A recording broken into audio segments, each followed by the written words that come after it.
Introduction. Vyosa, there's something secret about a beginning. I don't know how to start. Ganesha, as you claim to be the author of the poem, how about beginning with yourself? There is indeed something secret about a beginning, secret and invisible like the soul of infinite potential that broods in the heart of every living seed. My tongue is tied. I stare at the blank screen of my monitor. I don't know how to start. For the writer it is the most difficult moment, a million things to say, but where to begin? My eyes search the walls and ceiling of my little office and fall upon the mask of the Hindu god Ganesha. How about beginning with yourself? And so, in pale imitation of the poet Vyosa, I will heed the wise counsel of my elephant-headed lord, the remover of obstacles. I shall begin this work of magic by telling you something about myself. Don't worry, I won't tell you much. Just enough to get us started. I'm a man. I'm what they call in the East a householder, that is, I am married and have for my entire adult life endeavored with varying degrees of success to provide a loving and stable environment for my family. I am also an exceedingly lucky man, for in truth, throughout the years it has been my sainted wife and beloved son who have provided me with a loving and stable environment. Some people say that's a miracle. I agree. Miracles are part of my job, for I am a magician. I'm not the type of magician who creates illusions to entertain audiences, but the type of who seeks to dispel the myriad illusions that hinder my own spiritual growth and enlightenment. Aleister Crowley, the great 20th century magician, defined magic as the science and art of causing change to occur in conformity with will. This is obviously a very broad definition of the term. In my opinion, however, it is the only one that is entirely accurate. You are, of course, free to interpret this definition any way you wish. Personally, I've come to the realization that the only real changes I can effect with magic are changes in myself. By changing myself, I change the world around me, hopefully for the better. As a magician, I have also been extraordinarily lucky. Early in my career I was befriended by some very wonderful, and in their own ways masterful, magicians to whom I owe an immeasurable debt: Israel Regardie, Phyllis Seckler, Helen Parsons Smith, and Grady L. McMurtry. I have also collaborated with others who have enlarged and enriched my magical life. On my 40th birthday I began to write professionally. In this vocation I have also been exceedingly fortunate. Readers who are familiar with the body of my work know that I am occasionally taken to task by knowledgeable critics who accuse me of writing for beginners and who chide me for diluting or oversimplifying complex and esoteric concepts. Against these charges I can say very little in my defense except to confess that I am indeed a simple man who, by conventional academic standards, is a lazy and undisciplined student.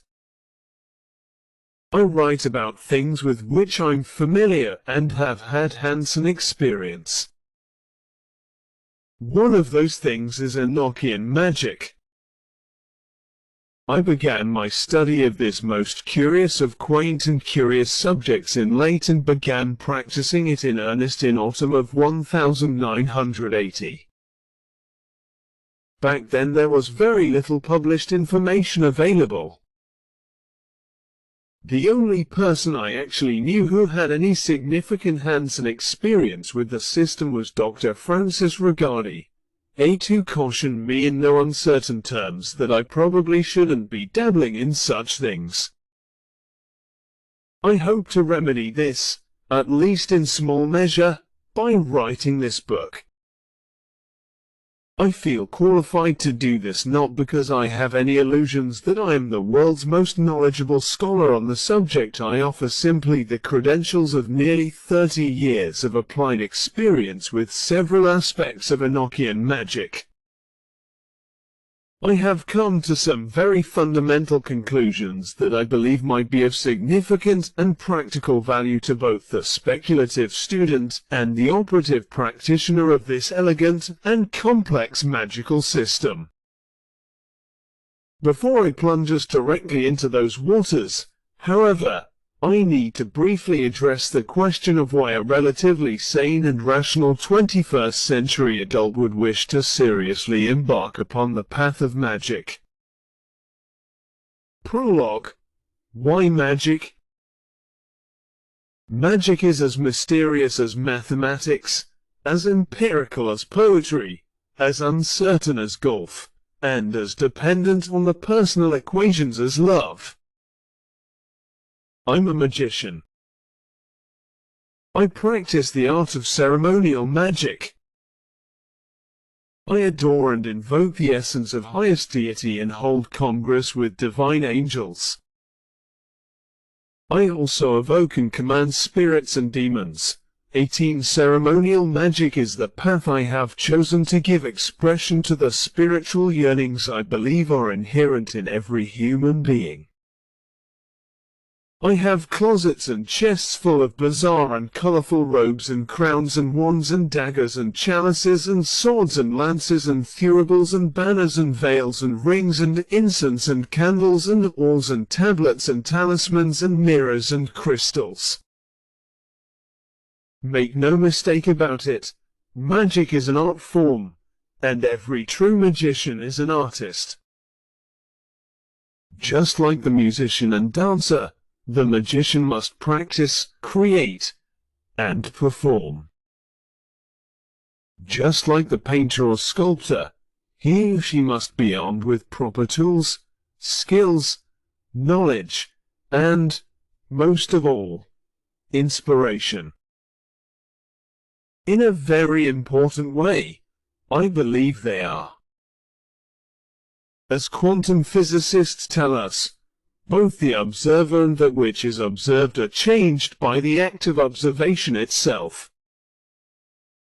By appreciating the artist and a work, we are fundamentally affecting the reality and life of that creation. More importantly, when we expose ourselves to the artist's creation, we enjoy the passive luxury of allowing our consciousness to be altered, elevated, and enriched in unique and personal ways the artist might have never imagined. The art of ceremonial magic, however, is a little different. There is no painted canvas to display, no audience to applaud.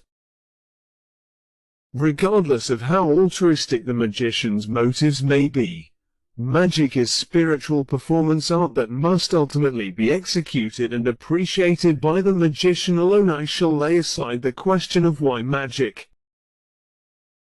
If my magical efforts seem to propel me closer to self-realization, if my work brings me a measure of health or happiness or wisdom or a sense of fulfillment, good. But none of these things, nor indeed anything, can be the goal of my art. Instead of asking, why magic? I suggest all who would fancy themselves magicians seek answers to the following questions, questions I struggle to answer every day of my life. Book 1.